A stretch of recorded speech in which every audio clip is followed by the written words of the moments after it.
ನಮ್ಮ ಆಯುಷ್ ಟಿವಿಯ ಸಮಾವೇಶ ಆಗ್ತಾ ಇರುವುದು ತುಂಬಾ ಸಂತೋಷ ಅನಿಸ್ತಾ ಇದೆ ನನಗೆ. ಯಾಕಂತಂದ್ರೆ ನಮ್ಮ ಆಯುಷ್ ಪದ್ಧತಿಯ ಎಲ್ಲ ವೈದ್ಯರು ಒಟ್ಟಿಗೆ ಸೇರಿಕೊಂಡು ಈ ಒಂದು ಗ್ಲೋಬಲ್ ಮೀಟನ್ನು ನಾವು ಮಾಡ್ತಾ ಇದ್ದೇವೆ. ಈ ಥರ ಮೀಟ್ಗಳು ಪ್ರತಿ ವರ್ಷ ಆಗ್ತಾ ಇರಬೇಕು. ನಾವು ಆಯುಷ್ ವೈದ್ಯರು ಪ್ರತಿ ವರ್ಷ ಅಪ್ಡೇಟ್ ಆಗ್ತಾ ಇರ್ತೇವೆ.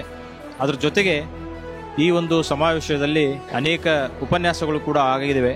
ಇದರ ಜೊತೆಗೆ ಅನೇಕ ಈ ಎಲ್ಲ ಉಪನ್ಯಾಸಗಳು ಮತ್ತು ವೈದ್ಯರಿಗೆ ಅವರ ವೃತ್ತಿ ಜೀವನದಲ್ಲಿ ಪ್ರಾಕ್ಟೀಸ್ ಮಾಡಲಿಕ್ಕೆ ತುಂಬ ಅನುಕೂಲ ಆಗ್ತದೆ. ಅದರ ಜೊತೆಗೆ ವಿದ್ಯಾರ್ಥಿಗಳಿಗೂ ಕೂಡ ಇದು ತುಂಬ ಅನುಕೂಲ ಆಗುವಂತಹ ಒಂದು ಸಮಾವೇಶ ಆಗಿರುತ್ತದೆ. ಅದಕ್ಕೋಸ್ಕರ ನಾವು ಆಯುಷ್ ಟಿವಿ ಅವರಿಗೆ ನಮ್ಮ ಆಯುಷ್ ಫೆಡರೇಷನ್ ವತಿಯಿಂದ ನಾನು ಅತ್ಯಂತ ತುಂಬ ಹೃದಯದ ಧನ್ಯವಾದಗಳನ್ನು ಸಲ್ಲಿಸ್ತಾ ಇದ್ದೇನೆ.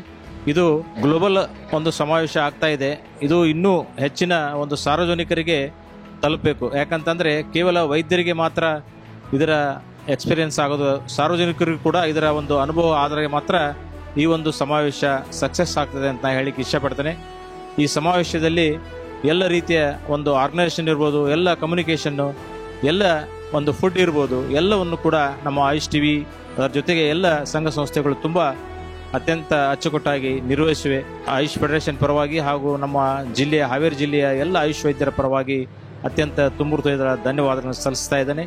ಆಯುಷ್ ಟಿವಿ ಅವರಿಗೆ ಅವರು 8ನೇ ವರ್ಷ ತಮ್ಮ ಈ ಒಂದು 8ನೇ ವರ್ಷದ ಒಂದು ಬರ್ತ್ಡೇವನ್ನು ಮಾಡ್ತಾ ಇದ್ದಾರೆ. ಅವರಿಗೆ ಬರುವ ದಿನಗಳಲ್ಲಿ ನಾವು ಕೂಡ ಆ ಆಯುಷ್ ಟಿವಿಗೆ ಒಂದು ಶುಭ ಹಾರೈಸಿ ಮುಂದೆ ಪ್ರತಿ ವರ್ಷ ಈ ರೀತಿಯ ಒಂದು ಸಮಾವೇಶಗಳನ್ನು ಅವರು ಮಾಡಬೇಕು ಅಂತ ಹೇಳಿ ಅವರಲ್ಲಿ ನಾನು ಮತ್ತೊಮ್ಮೆ ಕೇಳಿಕೊಂಡು ಈ ಒಂದು ಮಾತಾಡಲಿಕ್ಕೆ ನನಗೆ ಅವಕಾಶ ಮಾಡಿಕೊಟ್ಟ ಟಿವಿ ಅವರಿಗೆ ಕೂಡ ಧನ್ಯವಾದ ಸಲ್ಲಿಸ್ತಾ ಇದ್ದೇನೆ.